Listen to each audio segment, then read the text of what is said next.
complex thing to do. President Donald Trump on Tuesday restated his push for the United States to take control of the Gaza Strip and resettle its more than 2 million Palestinian residents as he met with Jordan's King Abdullah. He had previously said the U.S. would buy Gaza, but on Tuesday used a less specific word for how the U.S. might acquire the Strip. We're not going to have to buy. We're going to have Gaza. We don't have to buy. There's nothing to buy. We will have Gaza. What does that mean? No reason to buy. There is nothing to buy. It's Gaza. It's a war-torn area. We're going to take it.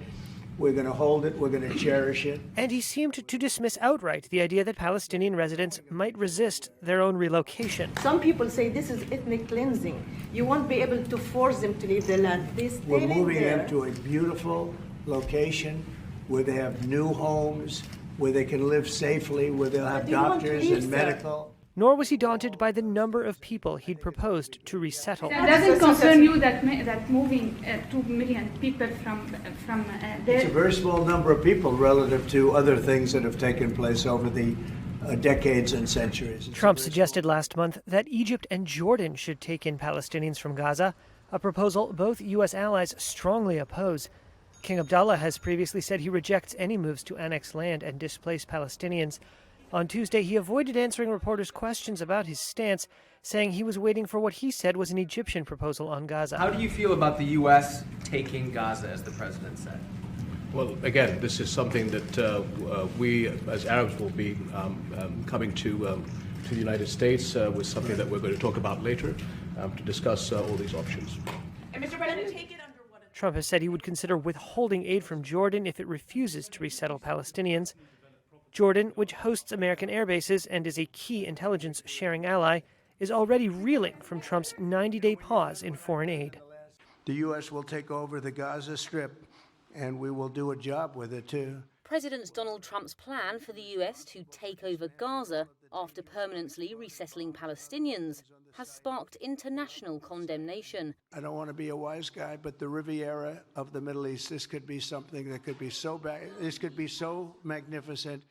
His proposal has shattered Washington's decades-long policy of a two-state solution, which would create an independent state for Palestinians in the West Bank and Gaza, alongside Israel's existing one. Regional heavyweight Saudi Arabia, which Trump hopes will establish ties with Israel, rejected the plan outright, along with the leaders of Jordan and Egypt.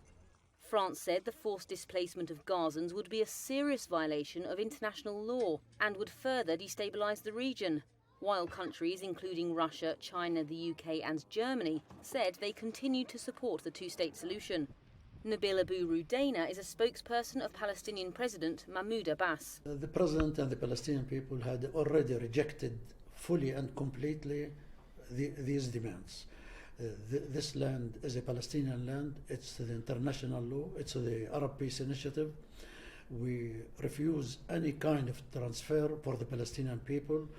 And we appreciate the position of the Saudi Arabia and Egypt and Jordan concerning this issue. West Bank residents also condemned the pledge. One asked where Trump imagines he'll relocate the Palestinians to. Another told Reuters that Trump wants to, quote, control the world, but doesn't understand what he's talking about. An official from Palestinian militant group Hamas, which ruled the Gaza Strip before the war with Israel, dismissed the plan as, quote, ridiculous and absurd. Ladies and gentlemen, the President of the United States. In his first major Middle East policy announcement, President Trump, a former New York property developer, said he envisioned building a resort in the enclave. Here, he said, international communities could live in harmony.